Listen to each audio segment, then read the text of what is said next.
A very good day to all. This is Bhavna Physics class. Hello young physics learner. Welcome to this class, and we are going to discuss today regarding self-inductance, mutual inductance and energy consideration. We will discuss about related numericals, and today is very special day. That's why I'm so happy being an Indian that today is the 74th Independence Day. It is a proud moment for our country. As in my previous class, I have taken two lectures regarding this chapter. This chapter is not very broad. We have discussed about Faraday law experiment, Faraday law, flux, Lenz law, and the introduction of inductance. And today I am going to discuss about, first of all, that in continuity with the law of inductance, we will prove self-inductance and mutual inductance. Okay, so before this, one important thing that are the base of some numerical, so that is energy consideration. We will find out the formula for power as well as energy for a coil or for a closed loop, so that we can solve these kind of numericals. So first of all, energy consideration.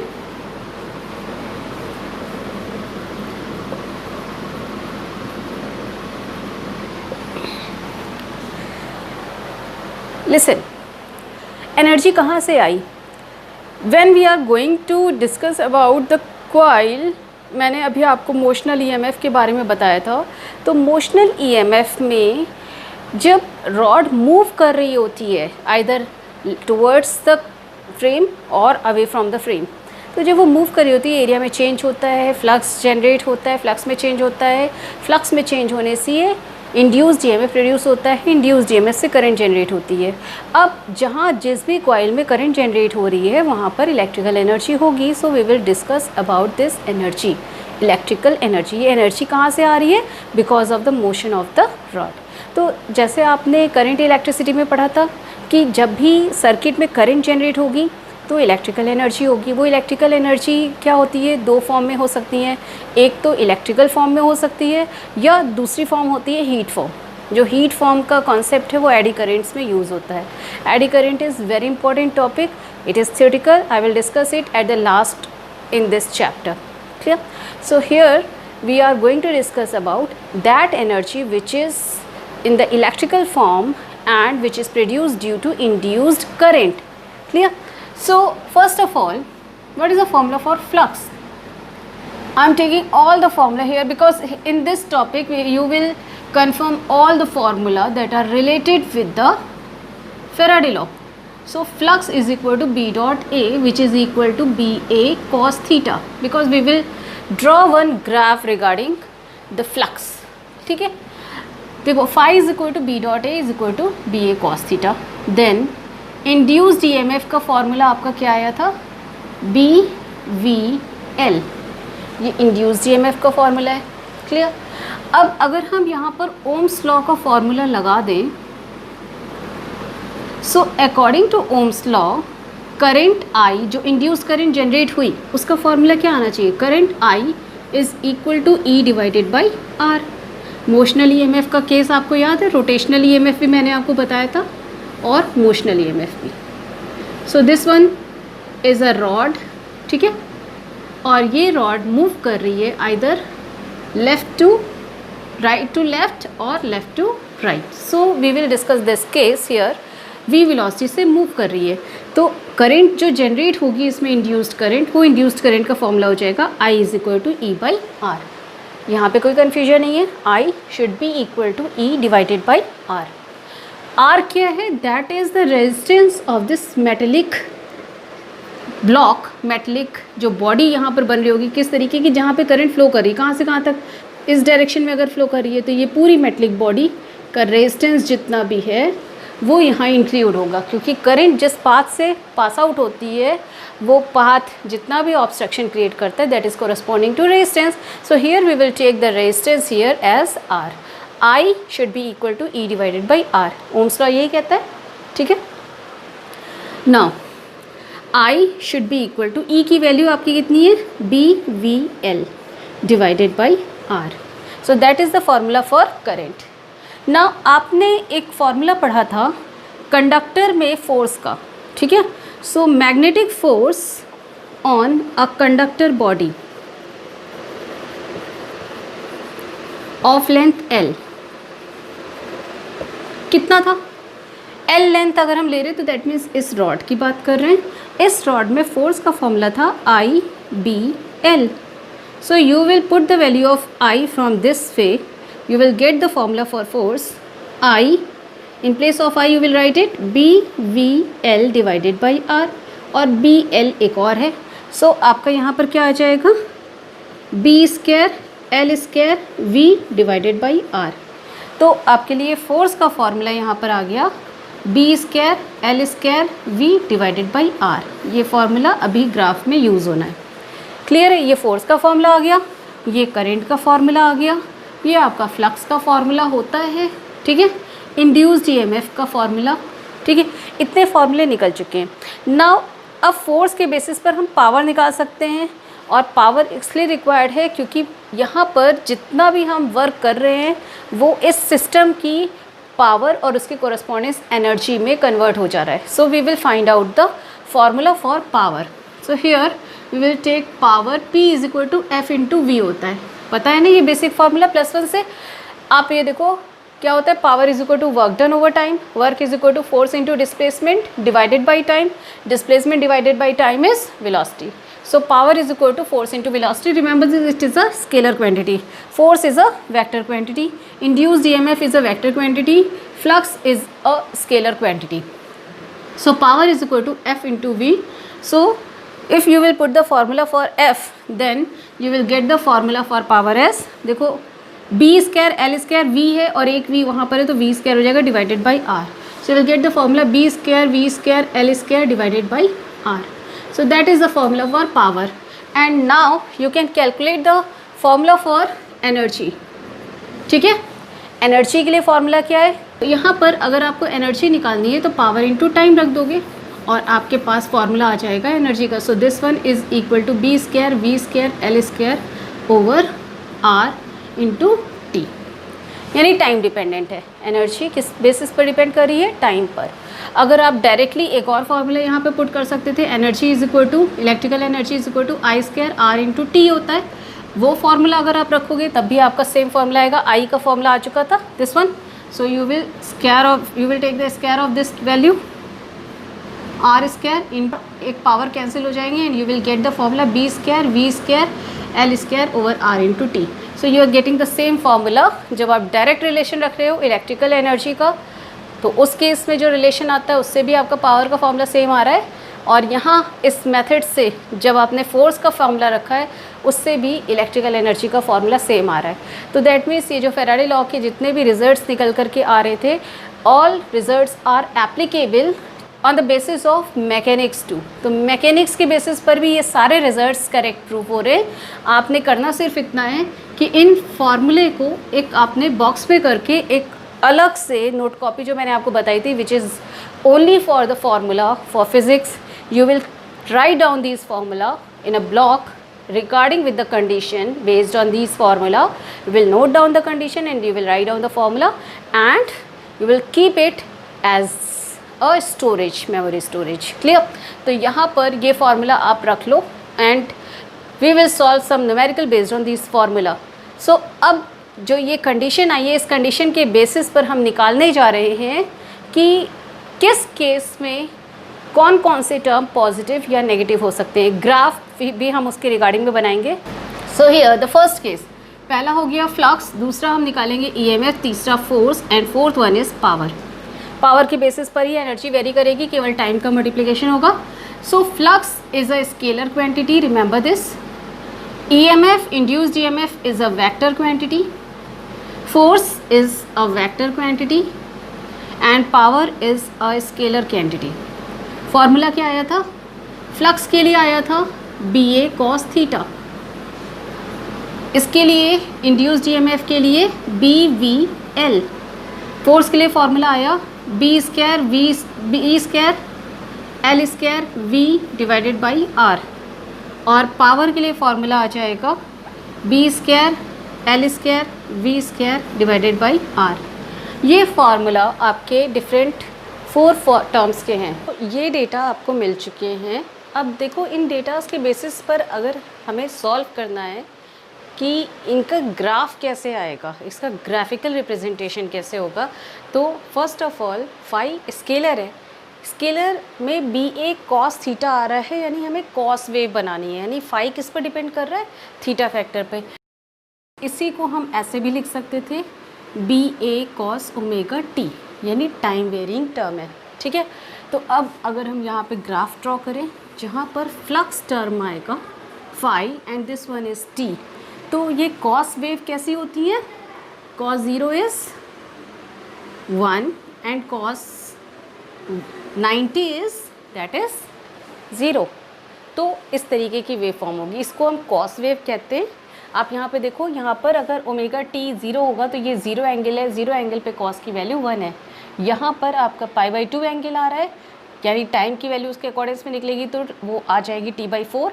t/4 पर यहाँ पर आप देखो तो cos की value कितनी हो गई, 0। कॉस 90 पर 0 होती है, तो ये 90 है। ये सारे फैक्टर्स आपको अभी AC चैप्टर में बहुत अच्छे से मिल जाएंगे। So omega T here is equal to theta, और ये जो थीटा निकलेगा यहाँ पर डिफरेंट वैल्यूज़ के लिए निकलेगा। अगर थीटा 0 चाहिए तो टी की वैल्यू भी 0 है। And remember this, omega is equal to 2π divided by T होता है। तो आपको इस तरीके से फैक्टर्स मिलते हैं। This one is the graphical representation of phi T, यानी स्केलर क्वांटिटी फ्लक्स किस पर डिपेंड कर रही है कि फ्लक्स पॉजिटिव भी होता है और नेगेटिव भी होता है। यहाँ पर आप देख लो फ्लक्स की वैल्यू पॉजिटिव भी मिल रही है और यहाँ नेगेटिव भी है, ठीक है। तो फ्लक्स स्केलर क्वांटिटी उसके पॉजिटिव और नेगेटिव टर्म हमें मिल रहे हैं। Now E is equal to BVL होता है। अब यहाँ पर V पॉजिटिव डायरेक्शन में भी होता है। मैंने आपको यहाँ पर एक जो मोशनल EMF का केस बताया था, उसमें क्या है कि ये जो रॉड है ये लेफ़्ट साइड में भी मूव कर सकती है, राइट साइड में भी। तो लेफ़्ट और राइट वेलोसिटी को हम पॉजिटिव या नेगेटिव वेलोसिटी लेंगे, लेकिन क्योंकि EMF फ्लक्स डिपेंडेंट टर्म है तो हम इसके एक फार्मूला और उससे हम भी निकाल सकते हैं d∅dt करके, यानी इस पूरे टर्म को phi is what, this is BA cos omega T, इस पूरे टर्म को हम डिफ्रेंशिएट करके भी इसकी वैल्यू निकालेंगे। Then it will come as minus cos का डिफ्रेंशिएशन, बाकी सारे टर्म एज सच रहेंगे। कॉस थीटा का differentiation sine theta with minus sine होता है, तो यहाँ पर साइन ओमेगा टी आएगा with multiplication of 1 omega. So here it will be minus of omega BA, ये पूरा का पूरा ओमेगा BA टर्म E0 हो जाता है, यानी maximum value of EMF electromotive force multiplied by sine omega T. So sine omega T term आ रहा है, यानी कि आपका जो इलेक्ट्रोमोटिव फोर्स का ग्राफ बनेगा वो ग्राफ कैसा होना चाहिए, they should be a sine wave. तो ये आपकी है कॉस वेव, यहाँ पर हम बनाएंगे साइन वेव। किसके लिए, ET ग्राफ के लिए। ये टाइम डिपेंडेंट अगर ग्राफ है तो ET ग्राफ के लिए साइन वेव फॉर्म होगी, और वो sine wave with minus sine है, यानी वो वेव उल्टी चलेगी। साइन वेव वैसे शुरू होती है, ऊपर से नीचे ऐसे आती है, ठीक है। ये नीचे से शुरू होगी because of this minus sine और इस तरीके से चलेगी। तो यहाँ पर कॉरस्पॉन्डिंग वैल्यूज़ आपको मिलते जाएंगे। जहाँ पर ये फाई टर्म 0 है वहाँ पर EMF टर्म मैक्सिमम आ रहा है, ठीक है। बिकॉज जहाँ पर कॉस आपका 0 होता है वहाँ पर साइन मैक्सिमम वैल्यू दे रहा होता है। Sine 90 is 1 and cos 90 is 0। So ये कॉन्ट्राडिक्टरी ट्रिग्नोमेट्रिकल टर्म है, इसलिए इसका graph just opposite to the previous graph आएगा. This one is ET graph. Now come to the next factor, that is F factor. Because F depends on velocity और ये जो E था वो भी velocity पर dependent factor है, ठीक है. तो ये दोनों factor क्योंकि velocity dependent है तो whatever be the graph of E, that is only the graph for F and it is again a vector quantity. तो आपको v यानी पॉजिटिव डायरेक्शन में जा रही है प्लस एक्स एक्सिस की साइड में तो वो पॉजिटिव है, माइनस एक्स एक्सिस की साइड जा रही है तो वो नेगेटिव है. And in accordance with e t graph you will take it, that means the graph for f t that should be here, it will come as this one, this is f t graph, ठीक है. Force time dependent होगा, ये depend कर रहा है velocity factor पर, तो graph उसी तरीके का आएगा जैसा कि ई टी ग्राफ आया था क्योंकि EMF टर्म भी वेलोसिटी पर डिपेंडेंट है. Okay, got it. I think that this point is clear to you. Now come to the next point, that is power graph. So power graph, अभी यहाँ पे space नहीं बचा है इसलिए अभी मैं क्या करती हूँ कि पावर का ग्राफ मैं ऊपर बना देती हूँ, ठीक है। So here the next graph power and time graph. तो अगर आप पावर और टाइम ग्राफ ले रहे हो तो देखो वेलोसिटी स्क्वायर हो जा रहा है, बाकी टर्म तो ऑलरेडी कांस्टेंट है, length of the conductor constant है, मैग्नेटिक फील्ड कांस्टेंट है, resistance of the conductor constant है। वेरिंग टर्म क्या होगा, वेलोसिटी। वेलोसिटी अगर प्लस डायरेक्शन में, पॉजिटिव डायरेक्शन में यानी प्लस एक्स एक्सिस की साइड है तो उस केस में प्लस वी का होल स्क्वायर हो जा रहा है। अगर ये नेगेटिव डायरेक्शन में यानी माइनस एक्स एक्सिस की साइड है, ऑपोजिट डायरेक्शन में मूव कर रहा है तो माइनस वी का होल स्क्वायर भी प्लस हो जाएगा। तो दैट मीन्स कि दोनों ही केस में पावर क्या हो रही है, पॉजिटिव आ रही है।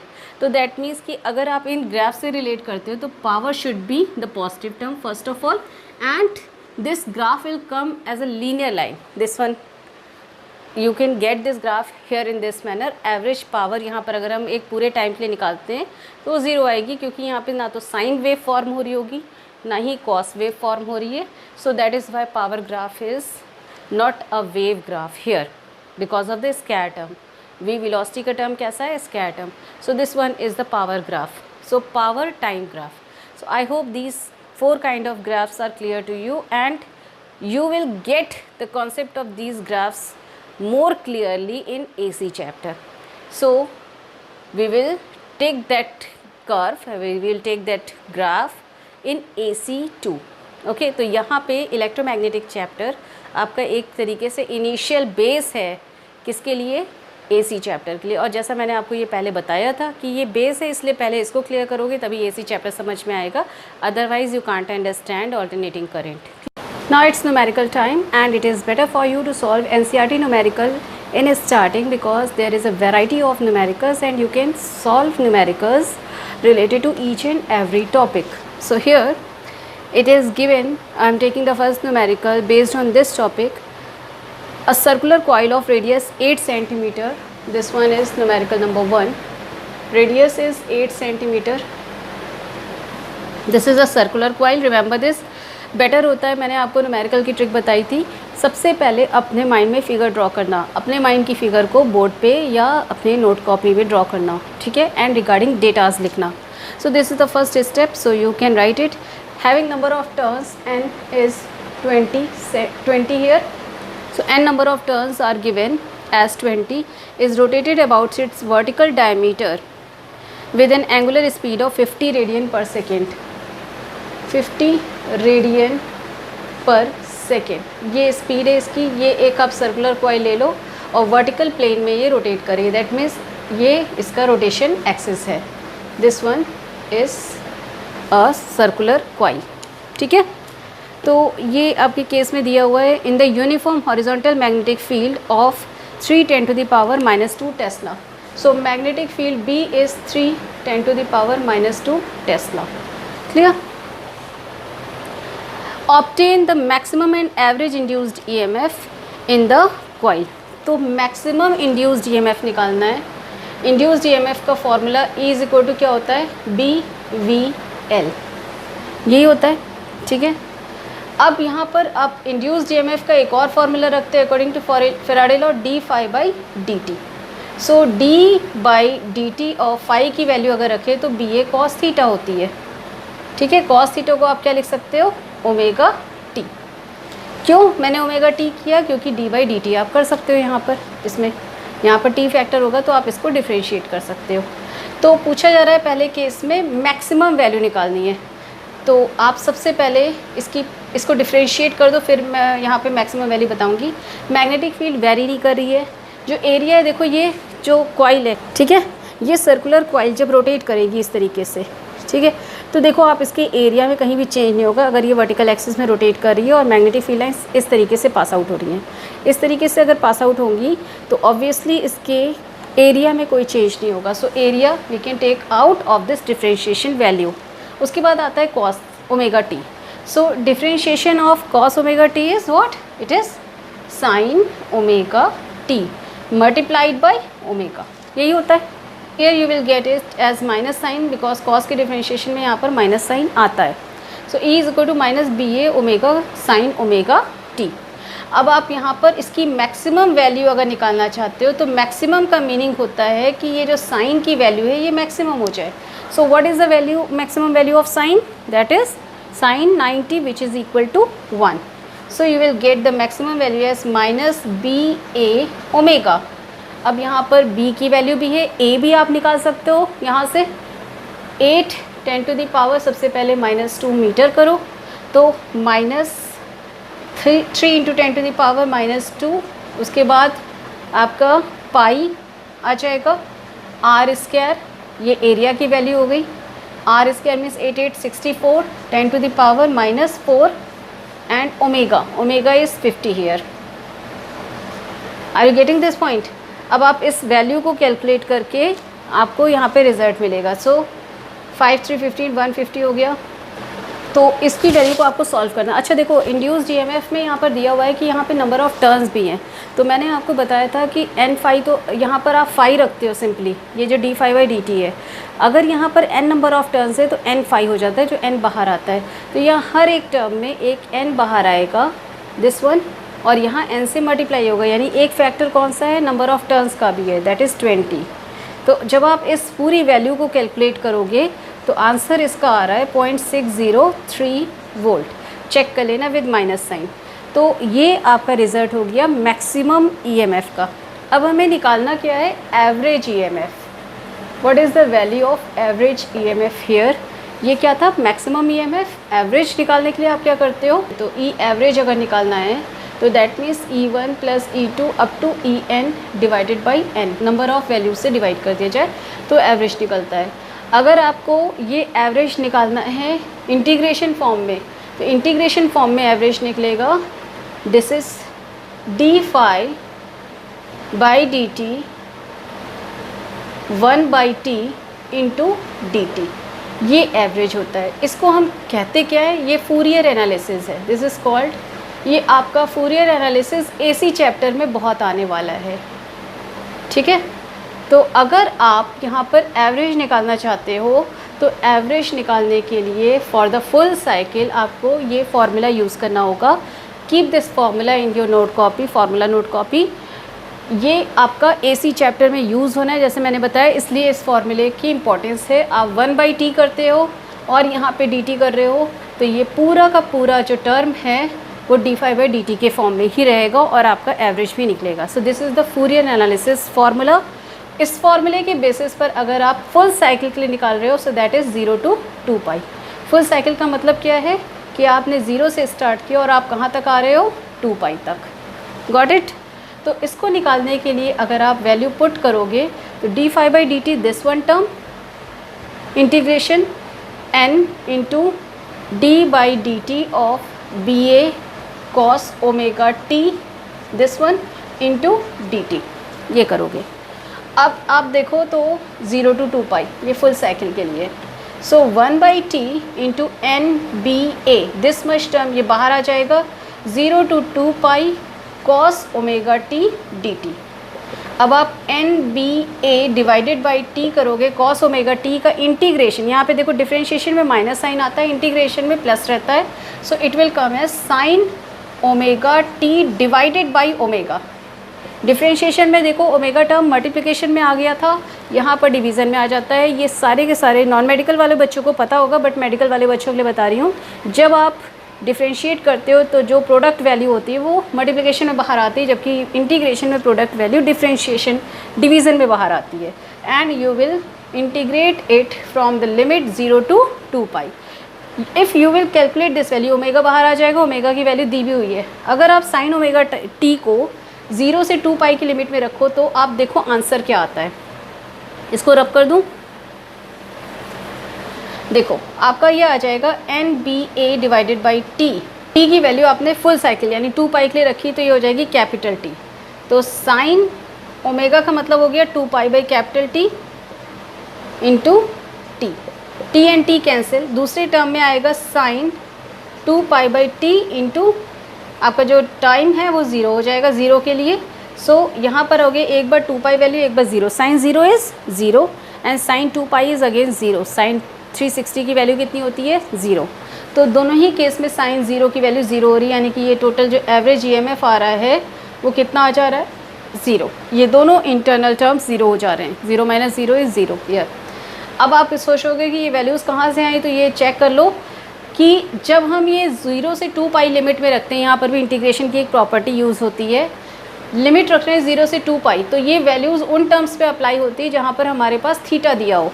तो या तो आप इस वैल्यू को डायरेक्टली थीटा में रखो, तो कॉस थीटा की वैल्यू पहले कॉस 2 पाई, यानी कॉस का इन्वर्जन किस में हो गया था, साइन में। तो आप थीटा को ओमेगा टी हटा करके आप कर दोगे उससे थीटा। तो एक बार अगर आप थीटा रखते हो तो थीटा के प्लेस पे आप डायरेक्टली 2 पाई रख सकते हो, और अगर आपने थीटा की वैल्यू को दूसरी बार रखा तो कॉस थीटा की साइन थीटा की वैल्यू को 0 रख दिया। तो omega t is what, it is theta, this is theta. तो अगर हम थीटा की मैक्सिमम वैल्यू 2 पाई ले रहे हैं तो टी की वैल्यू कितनी आ गई, चेक कर लो इससे। सो this one is 2 pi by T into 2 पाई। तो टी की वैल्यू कितनी आई, टी, इसीलिए मैंने यहाँ पर टी पुट किया था फर्स्ट केस में, ठीक है। सेकेंड केस में अगर आप 0 रखते हो थीटा को तो ऑब्वियसली टी की वैल्यू भी 0 हो जा रही है, इसलिए मैंने सेकेंड केस में 0 पुट किया था। तो ओमेगा टी रखना इसलिए ज़रूरी था क्योंकि आप इंटीग्रेशन जब कर रहे हो तो वो टाइम के रिस्पेक्ट में इंटीग्रेशन कर रहे हो, और जब आप टाइम के रिस्पेक्ट में करोगे तो थीटा न रख करके आप थीटा की वैल्यू ओमेगा टी रखोगे, इसीलिए यहाँ इस पॉइंट तक आपको ओमेगा टी रखना पड़ा। आप चाहो तो इस पॉइंट के बाद 2 मेथड्स से आप इसे सॉल्व कर सकते हो। First method is omega T को आप थीटा कर दो और थीटा की वैल्यू 2 पाई और 0 रख लो। सेकेंड केस ये है कि आप ओमेगा टी को एज सच रखो और टी की वैल्यू को इस थीटा की वैल्यूज़ के रिस्पेक्ट में कैलकुलेट कर लो। तो एक बार टी की वैल्यू आएगी capital T, that means time period, और दूसरी बार टी की वैल्यू आएगी 0, ठीक है। वो वैल्यूज़ जब आप रखोगे तो एवरेज ईएमएफ की वैल्यू आ जाएगी 0। है ना ट्रिकी क्वेश्चन? तो एनसीईआरटी में आपको ट्रिकी क्वेश्चंस मिलेंगे, ठीक है, और उसको आप जब सॉल्व करोगे तो आपका कॉन्फिडेंस बूस्टअप होगा और न्यूमेरिकल सॉल्व करने के लिए, और आप इंकरेज होगे और न्यूमेरिकल सॉल्व करने के लिए। So it will be much more better for you to start with NCERT, to start with NCERT numerical. तो ये आपका induced EMF, maximum and average EMF आ चुका है। This one is the maximum value and this one is the average value. Clear? दोनों question पूछे गए थे। उसके बाद आपसे क्वेश्चन में पूछा गया है कि if the coil forms a closed loop of resistance 10 ohm, calculate the maximum value of current in the coil. This one is the third part. आप ये सेकेंड पार्ट सॉल्व किया था आपने इसमें, अब ये थर्ड पार्ट है। थर्ड पार्ट में आपसे करंट की मैक्सिमम वैल्यू पूछी जा रही है and resistance is given. So I maximum is equal to E maximum divided by R. E maximum कितना आया था आपने अभी देखा था, वैल्यू कितनी आई थी, minus of N B A sine omega t cos omega t convert हो गया था इनटू ओमेगा, ये मैक्सिमम वैल्यू। और इसकी वैल्यू को मैंने जो वैल्यू निकाली थी वो कितनी आई थी, 0.603 जो फर्स्ट आंसर आया था, डिवाइडेड बाई आर की वैल्यू 10 ओम दी हुई है क्वेश्चन में। ये क्वेश्चन में बाद में वैल्यू दी हुई है इस थर्ड पार्ट को सॉल्व करने के लिए।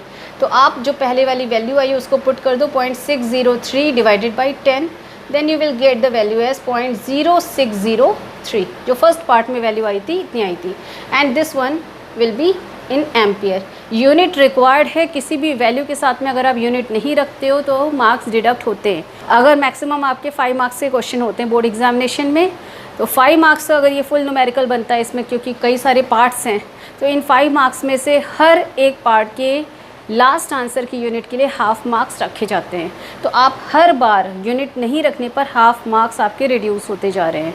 तो केवल एक आपको अल्फ़ाबेट लिखना है और उस अल्फ़ाबेट की वैल्यू है, ठीक है।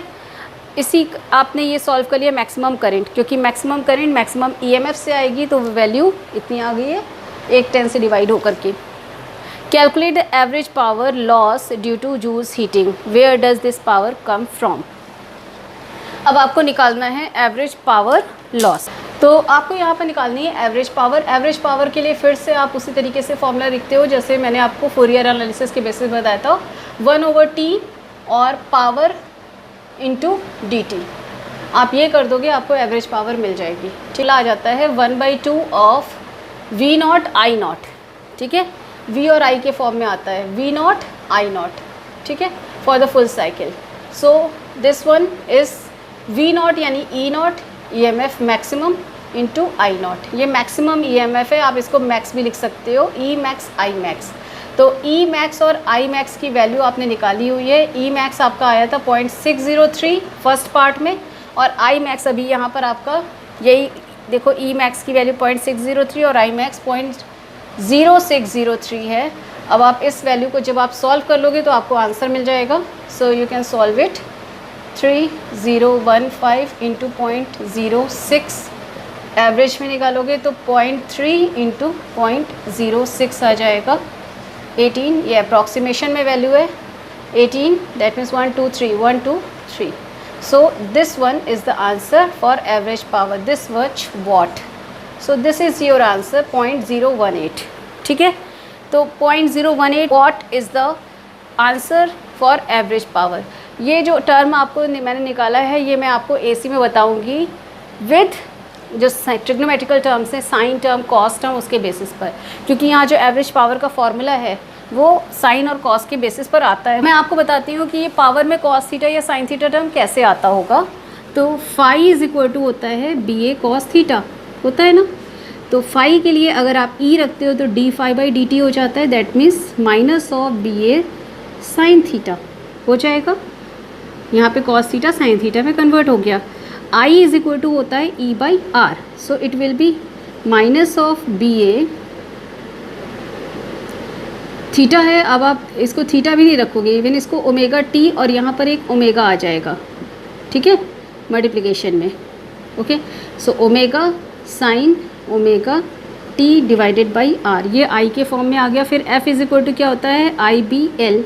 तो अब आई बी एल में देखो यहाँ पर आई के प्लेस पे वैल्यू पुट कर दोगे तो B A omega L sine omega t divided by R, और P इज इक्वल टू क्योंकि F इंटू वी होता है तो आपका आ जाएगा B A omega L into v sine omega t divided by R. बहुत कॉम्प्लिकेटेड फॉर्म में आ चुका है, तो आपका यहाँ पर साइन ओमेगा टी फॉर्म आता है, वहाँ पर जाएगा साइन ओमेगा टी, और ये सारे के सारे डेटा आपको AC में मिल जाएंगे।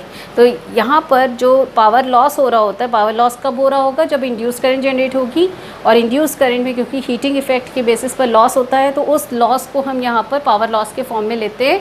तो वो पावर लॉस जो एवरेज निकलेगी that will be half of E maximum into I maximum आएगी, जिसको अभी हम नेक्स्ट चैप्टर में यूज़ करने वाले हैं। So that is why these sine terms and cos terms are there and you have to use these terms here. I hope you got this term, और वो जो मैंने आपको ग्राफ बताया था वो भी क्लियर हो गया होगा। तो ऑलरेडी ये न्यूमेरिकल 4 न्यूमेरिकल 4 डिफरेंट न्यूमेरिकल्स को कंटेन कर रहा है, 4 डिफरेंट पॉइंट्स को कैरी कर रहा है। So this will be sufficient for you for today, and next I will come with the self inductance and mutual inductance topic. So thank you for today.